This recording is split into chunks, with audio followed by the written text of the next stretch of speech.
즐겁게 야구를 하고 있는 이정우의 빅리그 2시즌째 52경기차가 워싱턴에서 개최되었습니다. 샌프란시스코 자이언츠와 워싱턴 내셔널즈의 시리즈 제3전이었습니다. 첫 번째 경기는 이정우의 맹활약과 더불어 승리를 거두었고, 두 번째 경기에서는 힘없는 공격과 무안타로 완봉 패배를 당한 샌프란시스코였습니다.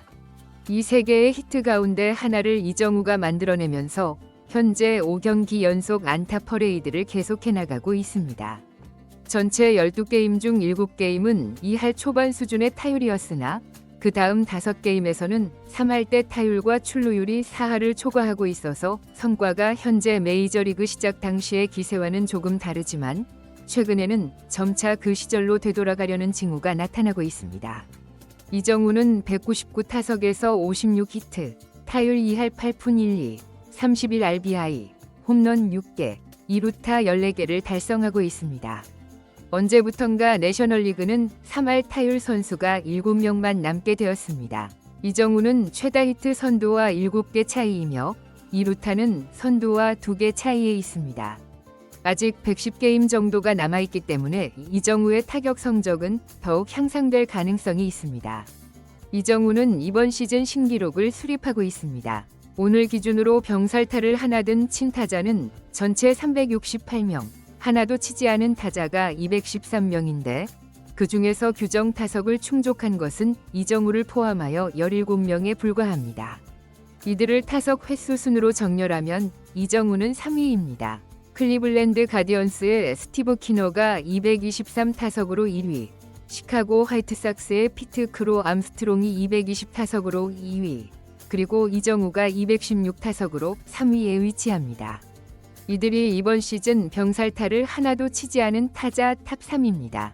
한 시즌의 규정 타석을 만족하면서도 병살타를 하나도 치지 않은 선수는 역사상 4명이라고 하는데 이정우의 이러한 기록도 관심을 끌만한 부분입니다. 실제로 병살은 그라운드볼이 많이 나오는 타자에게 발생할 가능성이 높은 것인데 이정우는 플라이볼을 더 많이 생산해내기 때문에 병살타가 적은 면도 있고 현재 이정우는 주자가 없는 상황에서 타격을 하는 경우가 많았기 때문에 이러한 기록이 유지되고 있기도 합니다. 샌프란시스코는 팀 평균 타율이 정말 만성적인 문제입니다. 매주 한 선수가 살아나려고 하면 다시 다른 선수의 컨디션이 하락하고 지난 시즌 수준으로만 활약해도 현재 샌프란시스코의 팀 타율은 훨씬 높았을 것입니다.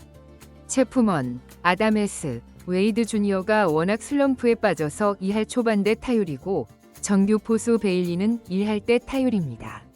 그래서 이날 경기에서 5안 투수가 나왔음에도 베일리는 빠지게 되었습니다. 샌프란시스코는 강력한 좌타자가 부족하다 보니까 5안 투수가 등장해도 좌타자는 3명만 배치될 수밖에 없었습니다.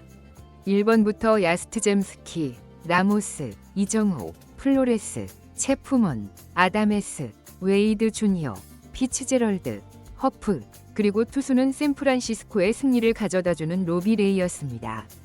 1회 초반 이정우가 투아웃 주자 없는 상황에서 타석에 들어섰는데 첫 번째 공인 93마일 빠른 공이 바깥쪽 볼이었지만 대담하게 배트를 휘둘렀고 파울이 되었습니다. 그리고 두 번째 공인 소카의 슬라이더를 받아쳤고 이것 역시 첫 번째 공과 같은 방향으로 날아가면서 파울이었는데 이것을 좌익수가 포기하지 않고 훌륭한 수비를 보여주면서 이정우가 이번에는 허무하게 물러나게 되었습니다. 그래도 이정우가 적극적으로 배트를 휘두르면서 공격적으로 나선다는 것이 확실히 컨디션이 다시 상승해 있는 듯 보이면서 기대감을 높였습니다. 지금 새벽 3시에 가까운 시간대였죠. 워싱턴 내셔널즈의 선발 투수는 과거 류현진과 평균 자책점 1위를 경쟁한 우완 투수 소카였습니다. 그런데 이 선수가 부상 이후에 자리를 잡지 못하면서 올 시즌에도 5점대 평균 자책점을 기록하고 있었습니다. 하지만 전 경기에서 좋은 투구를 펼치면서 상승세에 있기 때문에 경계해야 했죠. 샌프란시스코는 2회의 역습으로 첫 득점을 올렸고 3회에 선두타자 허프가 홈런을 날리고 라모스가 땅볼을 쳤지만 3루에 있던 야스트젬스키가 홈으로 들어오면서 3대0이 된 주자 없는 상황에서 이정우가 두 번째 타석에 나섰습니다. 첫 공은 81마일 슬라이더를 그냥 지켜보면서 스트라이크가 선언되었고 두 번째 공인 93마일 패스트볼은 빗나갔습니다. 그리고 이제 세 번째 공에서 이정우가 이번에도 스윙에서 밀어쳐서 3루 쪽으로 빠지는 안타성 코스였는데 이것을 또 훌륭한 수비로 포착하면서 안타를 빼앗기게 되었습니다. 이정우가 최선을 다해서 뛰었지만 아쉬웠습니다. 아니, 이정우가 두 타석 모두 상대방의 훌륭한 수비에 막히고 말았습니다. 아쉬운 점이 있다면 워싱턴이 수비의 문제로 고전하고 있었습니다. 3회에 이정우의 공들을 잡았던 슈퍼캐치들보다 좀 더 쉬운 상황에서 잡지 못하면서 샌프란시스코 득점을 도와주게 되었습니다. 야스트젬스키의 장타 상황과 플로레스의 장타 상황에서 잡지 못하면서 샌프란시스코의 기회가 찾아온 것입니다. 3대1로 리드하고 있는 샌프란시스코 자이언츠. 투수가 4이닝 3실점이면 사실 좋지 않은 것인데 6이닝 3실점이면 퀄리티 스타트로 투수는 자신의 역할을 해내는 것이잖아요. 실제로 소카는 6이닝 3실점으로 만족스러운 결과를 만들어냈습니다. 사실 소카는 이정우 때문에 6회를 완료하지 못하고 교체될 수 있었습니다. 이정우가 6회의 선두 타자로 나왔는데 이미 이정우가 매우 적극적이라고 말했었죠. 이번에 150km짜리 패스트볼 첫 공을 잡아당겨서 쳐내면서 6경기 연속 안타 행진을 계속했고 점수 차이를 벌릴 수 있는 기회가 찾아왔습니다. 타구 속도가 160km짜리 시원한 안타였습니다. 하지만 다음 플로레스가 병살타를 쳐버리면서 이정우도 2루 진루 실패. 순간적으로 투아웃이 되었고 소카는 깔끔하게 이닝을 마무리했습니다. 3대1로 앞서 나간 상황에서 다행인 것은 워싱턴 내셔널즈가 불펜이 메이저리그에서 두 번째로 성적이 나쁜 팀이었습니다. 불펜 평균 자책점이 6점대였습니다. 그러니까 소카는 이번에도 패전 투수 가능성이 높은 상황이죠. 이정우는 57안타로 1위와 위 간격을 줄였고 타율도 2할 8푼 1리가 되었습니다. 이정우는 7회 또는 8회에 다시 타석에 나올 수 있었습니다. 소카 대신 좀 더 빠른 우완 투수가 등판했고 7회에 웨이드 주니어부터 아웃시키면서 이정우는 8회에 나올 가능성이 높았습니다. 그런데 피츠제럴드가 볼넷으로 출루하면서 기회를 만들었고 야스트젬스키까지 상대 수비 실수로 출루하면서 투아웃 주자 1, 2루로 추가 득점 기회였습니다. 아무래도 3대1은 상대방이 홈런 한 방으로 역전도 가능하기 때문에 안심할 수 없었죠. 주자 1, 2루인 상황에서 타석에 선 라모스. 솔직히 이전에 라모스가 땅볼로 그 한 점을 낼 때 아쉬웠습니다.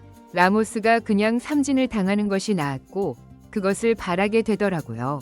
왜냐하면 밥상이 차려진 상태에서 이정우가 타석에 서야 타점도 올리고 이정우가 득점권 타율이 매우 좋으니까요.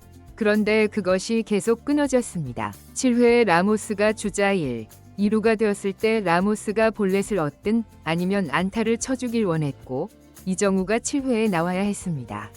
그것이 아니면 또 8회 주자 없이 타석에 서게 되니까요. 하지만 기대와 달리 라모스는 3구 3진으로 물러나면서 이정우는 8회에 나왔습니다. 3대1이 유지된 상황에서 이정우는 선두 타자로 나섰습니다. 이정우는 첫 공을 지켜봤고 두 번째 공에 그대로 끌어올리면서 잘 맞은 타구가 나왔는데 그것이 중견수에게 걸리면서 아웃이 되고 말았습니다. 모든 것이 좋은데 타격감도 좋아 보이고 적극적으로 타격하는 것도 좋고 그런데 결과는 4타수 1안타로 끝나게 되었습니다. 오늘 경기로 200타석을 돌파했는데 타율은 그래도 2할 8푼에서 더 하락하지는 않았습니다. 샌프란시스코가 승리를 하면서 1위 다저스를 추격할 수 있는 것만으로도 만족해야 했습니다. 이제 이정우는 메이저리그 승률 1위 디트로이트와의 3연전을 치르게 되는데요. 이 경기가 중요한 이유는 디트로이트가 선발진이 메이저리그 최강이라고 불리고 있습니다. 그래서 가을 야구 그 이상을 노릴 수 있는 전력이라고 하더라고요. 마치 월드시리즈라고 할 수도 있는 경기인데 과연 이정우가 최고의 투수를 상대로도 좋은 타격감을 계속할 수 있을지 함께 응원해 보시죠.